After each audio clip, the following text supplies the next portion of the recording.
आपल्याला सर्वांना माहिती आहे की हिवाळी अधिवेशन हे नागपूरमध्ये पार पडत आहे. आपण विदर्भामध्ये आहोत आणि मुख्य गोष्ट हीच आहे की ह्या अधिवेशनातून नक्की विदर्भाला असेल, मराठवाड्याला असेल किंवा आपल्या सर्व शेतकऱ्यांना असेल काय मिळालं सरकारकडून, हा एक प्रश्न सगळ्यांनाच पडलेला आहे. आज सकाळी देखील पक्षप्रमुख उद्धव साहेबांनी हाच प्रश्न विचारला की मुख्यमंत्री सहायता निधीमध्ये 100 कोटीहून अधिक शेतकऱ्यांच्या मदतीसाठी आल्यानंतर देखील फक्त 75,000 रुपये हे वितरित केले गेलेले आहेत असं आरटीआय मधून कळलेलं आहे. आणि ही माहिती ही खरी असते असं आपण पकडून चालत असतो. एकंदर जर पाहिलं तर घोषणांचा पाऊस पडत आहे, होर्डिंग सगळीकडे लागतील, पण खऱ्या अर्थाने जनतेला काय मिळत आहे हा प्रश्न आपल्या सर्वांना पडला असेल तसं आम्हालाही देखील पडलेला आहे. काल जो विरोधी पक्षाचा प्रस्ताव होता त्याच्यात आम्ही काही महत्त्वाचे विषय मांडलेत, मुद्दे मांडलेले आहेत आणि काही मागण्याही केलेल्या आहेत.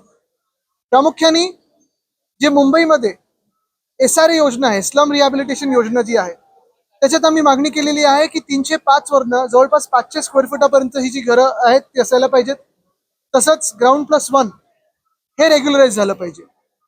पगडी असेल, उपकारप्राप्त इमारत असतील किंवा सेस बिल्डिंग ज्याला आपण बोलतो, ह्या सगळ्यांसाठी आम्ही 2-3 गोष्टी आज मागितलेल्या आहेत ज्या तुमच्या समोर पुन्हा एकदा मांडतो, कारण या गोष्टी महत्वाच्या आहेत. जवळपास 14,500 इमारती याच्यात आहेत आणि लाखो मुंबईकर इथे राहतात.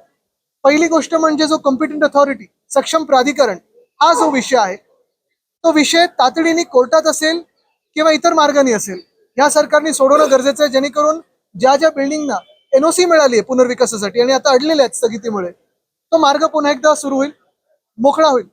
दुसरी म्हणजे गोष्ट ही सगळ्यात महत्वाची आहे की जिथे जिथे या इमारती मोडकळीस आल्या नसतील पण तिकडच्या स्थानिक लोकांना, तिकडच्या रहिवाशांना पुनर्विकास पाहिजे, तर कुठेही मोडकळीस आल्याची बाब लक्षात न घेता त्यांनी सरळपणे एक ट्रिगर नेमावा. 1965च्या बिल्डिंग असतील किंवा 1970च्या बिल्डिंग असतील, जे काही, मग तुम्ही 30 वर्ष पकडा, 60 वर्ष पकडा, जे काही तुम्हाला वाटतं, पण बिना मोडकळीस आल्या बिल्डिंगांना देखील आपण सर्वसाधारणपणे त्यांना पुनर्विकासाचा मार्ग मोकळा करून दिला पाहिजे.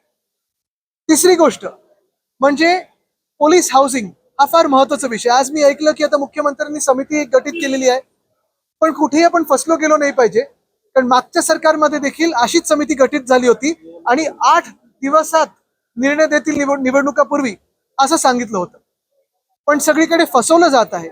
एकंदर पोलीस हाऊसिंग हा इन सर्व्हिस पोलीस आणि रिटायर्ड पोलीस या दोघांसाठी विषय फार महत्वाचा आहे आणि त्यांना मुंबईतल्या मुंबईतच घरं आणि ज्या ज्या शहरांमध्ये ते राहत असतील किंवा मागणी असेल अशी घरं त्यांना मिळाली पाहिजे.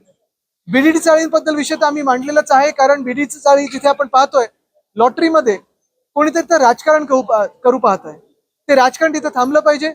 रेंट आहे ते 40,000 पर्यंत झालं पाहिजे. अशा अनेक गोष्टी आम्ही मांडलेल्या आहेत.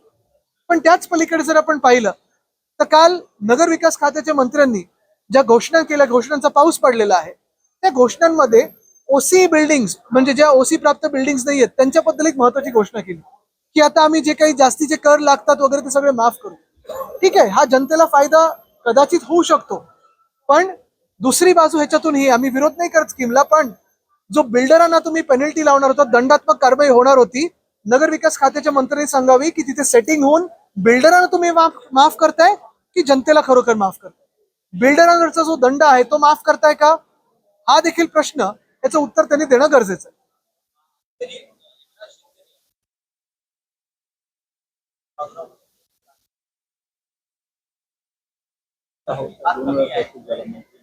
हो,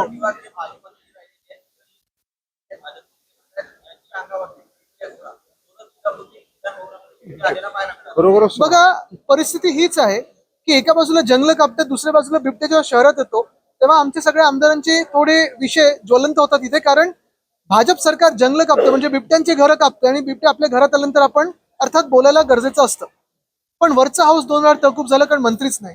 काल पण आम्ही जेव्हा विरोधी पक्षाचा प्रस्ताव मांडत होतो समोर कोणीच नव्हतं. आणि खरी गोष्ट ही आहे की जरी एकनाथ शिंदेनी सांगितलं असेल की त्यांच्या मंत्र्यांनी बसायचं, स्वतःचं काय, स्वतः तिथे असताना त्यांनी खाती वाटप नुसतं उत्तर देण्यापुरतं, दुसरं म्हणजे प्रश्न घेता येत नाही, उत्तर देता येत नाही, समोर जे कोण प्रश्न विचारतात त्यांना समोरी समोर तोंडावर तोंड म्हणजे तोंडी काही उत्तर देऊ शकत नाही, डोळ्यात डोळे घालून बोलू शकत नाहीत. मग तुमची तयारी नसेल मंत्री बनायची तर का मग त्या पदावर तुम्ही बसलेला आहात. आणि इतरांना जेव्हा तुम्ही सांगता तुमच्या मंत्र्यांना की तुम्ही तिथे बसा, स्वतःच्या खात्याची तर उत्तर द्यायला तुम्ही तयार राहा. जवळपास 165 आम्ही वाघ आहोत ना तिथे, बिबटे कशाला पाहिजे.